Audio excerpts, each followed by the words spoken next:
In this video, I'm going to show you how to make gluten-free, dairy-free, autoimmune safe pizza. You'll notice that this recipe is not according to the popular AIP diet. That's because number one, we didn't heal my husband's autoimmune on the AIP diet. Number two, we found what we feel is a far superior diet to the AIP, and that's what this recipe is based on. What we find is that every person's situation is a little bit different. Some people who have very serious conditions have problems with a few specific foods that most people won't, even on an autoimmune reversal diet. So because of that, I encourage everyone to personalize this recipe. Just substitute the few items that you might have a problem with. With that said, let's start cooking.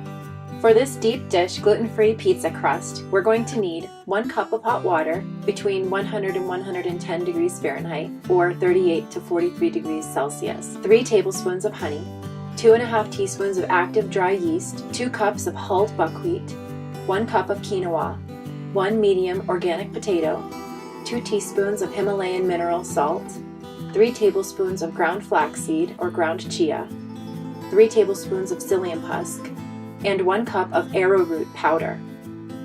We're going to start by soaking the buckwheat and quinoa the night before or 8 hours before you want to make your pizza. So the night before you want to make your pizza, combine the 2 cups of buckwheat and 1 cup of quinoa into a large bowl and cover it with several inches of water. Soaking all seeds, including grains and nuts, is important when you have a weak digestion that almost always comes with an autoimmune condition. Soaking removes anti-nutrients, making them easier to digest. It also unlocks vitamins and minerals that the outer layer of the seed was protecting. In the morning, drain and rinse the buckwheat and quinoa well.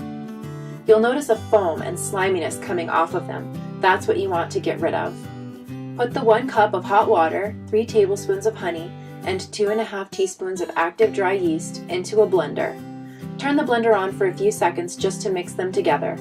Then let it sit for 10 minutes to activate the yeast. You'll notice the yeast will have almost doubled in size. While the yeast is being activated, wash the potato, then quarter it and steam it in ½ inch of water until it's tender.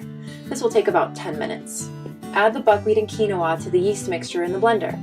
Add the cooked potato and 2 teaspoons of Himalayan mineral salt. Blend this mixture until it's a smooth batter. You may have to stop the blender several times if the top of the batter stops blending. Stopping the blender releases the air bubble that builds up in the bottom of the blender, so it will be able to keep blending. Pour the batter into a large bowl. Add 3 tablespoons of ground flaxseed and 3 tablespoons of psyllium husk. Vigorously beat it with a spoon for about 1 minute until the batter becomes thicker and stretchy. Then stir in 1 cup of arrowroot powder. Beat it again for about a minute, whipping air bubbles into the dough. The dough should be very moist and sticky, much more than regular gluten pizza dough. Pour the dough into 2 seasoned cast iron pans or onto 2 baking sheets. Spread it out evenly. You can also use a 9 by 13 inch baking dish lined with parchment paper. Let the dough rise for 50 minutes. It will have almost doubled in size. Then bake it for 25 minutes at 350 degrees Fahrenheit or 177 degrees Celsius. Now let's prepare the toppings. We're going to use organic marinara sauce, vegan cheese. You can use a packaged vegan cheese for convenience, but you can also make your own vegan cheese. I'll show you how in an upcoming video. You can use whatever vegetable toppings you like, such as onions, olives, bell peppers, basil. And I use some Himalayan mineral salt and oregano to sprinkle on top of the vegetables to boost their flavor. If you have a problem with nightshades, if you have a very sensitive digestion in your autoimmune condition, there are other topping options such as a vegan pesto for the sauce, and then avoid tomatoes, bell peppers, and eggplant as toppings.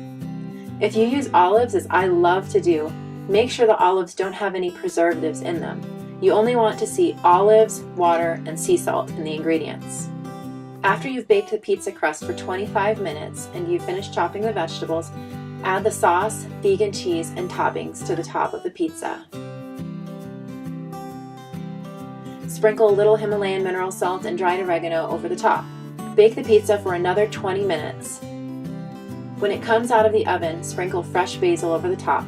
And voila, you've got gluten-free, dairy-free, autoimmune safe, deep dish pizza. My favorite.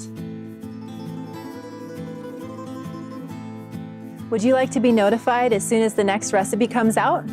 Hit subscribe and you'll know as soon as the next recipe comes out. Also, if you'd like to see a written out form of this recipe, just click the link below. Until next time, may you be blessed in your pursuit of health.